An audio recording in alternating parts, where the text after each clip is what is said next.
Hola mami, soy Laura, fisioterapeuta especialista en suelo pélvico y hoy vamos a hablar de la sexualidad en el embarazo.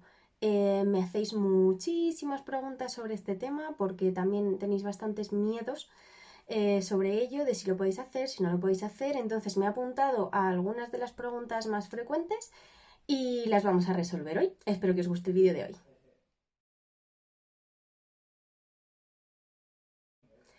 ¿Se pueden seguir teniendo relaciones en el embarazo? Sí, esa es la pregunta más frecuente que me hacéis y sí se puede normalmente mientras que tu médico no te haya dicho lo contrario. Ahora, ¿cuándo no se deben seguir manteniendo relaciones?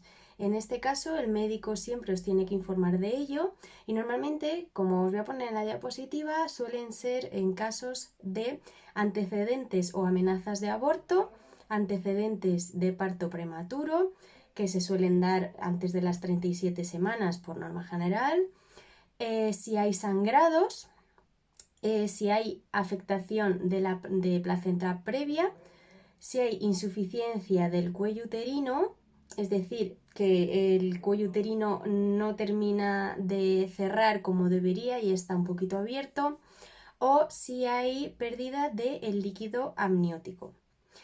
En todos esos casos no se deberían mantener relaciones y os lo tendría que estar controlando el especialista. Por norma general, esas cosas se dicen desde un primer momento, o sea que no tendréis que asustaros si ya no os han dicho algo previamente acerca de ello.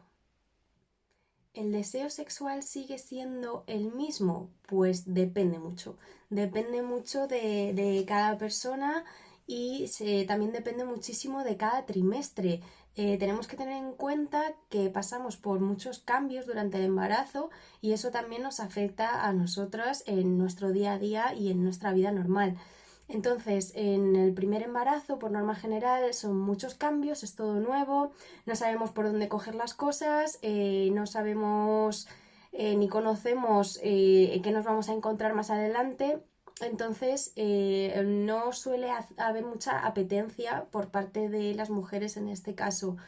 En el segundo trimestre, como ya te has habituado un poquito más a ello, además el segundo trimestre hay menos riesgo de pérdida que en el primero. Parece que nos acostumbramos más a ello y se nos pasan bastante los miedos y nos hacemos más al estado en el que nos encontramos y aumenta la apetencia sexual en este caso. Y en el tercer trimestre, entre que cogemos mucho peso, el bulto de la tripa que ocupa un montón y el estado de nervios de que va a llegar y sobre todo el miedo de no querer provocar el embarazo prematuramente nos hace que volvamos a bajar un poquito la apetencia sexual en este caso. Entonces sería como una curva como que baja un poquito, luego vuelve a subir en el segundo trimestre y luego vuelve a bajar en el tercero. Sin embargo, en el tercer trimestre es cuando más vamos a recomendar mantener relaciones, sobre todo si nos interesa estimular el inicio del parto. Hay muchos casos en los que el cuello se encuentra muy cerradito y tenemos que abrirlo. Los profesionales lo que nos dicen en estos casos es o bien que practiquemos sexo, que tengamos relaciones sexuales, o que hagamos deporte. En este caso nos valdría cualquiera de las dos o las dos.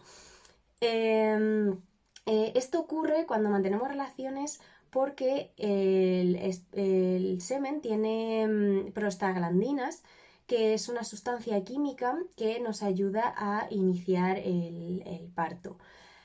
Ahora sí, no nos tenemos que asustar por decir, es que como voy a tener relaciones, hoy estoy de 37 semanas, a lo mejor se me adelanta. No tiene por qué, es verdad que te puedes notar que da contracciones, pero te va a dar igualmente a lo largo del embarazo por esto mismo que os digo. Entonces, no tiene por qué adelantarse para nada, es solamente, como os comento, para casos en los que necesitemos esa ayuda para que se vaya abriendo el cuello del útero. Otra pregunta sería que si son normales las contracciones. Bueno, pues como acabo de comentar hace un momentito, Sí, serían normales. Durante el embarazo tenemos también las contracciones de Braxton, como ya sabréis. Son muy diferentes ese tipo de contracciones a las contracciones del parto. No tienen nada que ver y no pasa nada por tenerlas. Vamos a notar como que nos aprieta la tripa un poquito, pero no significa que se te esté adelantando el parto. Y la última pregunta sería que ¿cuál es la mejor postura? Pues en realidad no es mejor ni peor, es la que más te guste, como más cómoda te encuentres. Probablemente, en cuanto a lo que me comentan, en el primer y segundo trimestre da un poco más igual porque todavía la tripa es pequeñita y no es demasiado incómodo, entonces sería un poquito más, queda igual. Pero ya en el tercer trimestre, como estábamos diciendo antes, la tripa ya es bastante grande, entonces en este caso las posturas más cómodas sobre todo suelen ser en la que la mamá está tumbada de lado. Ahora, que si estáis cómodas en cualquier postura y os da igual y no os molesta la tripa, adelante, lo que más os guste y como mejor lo disfrutéis.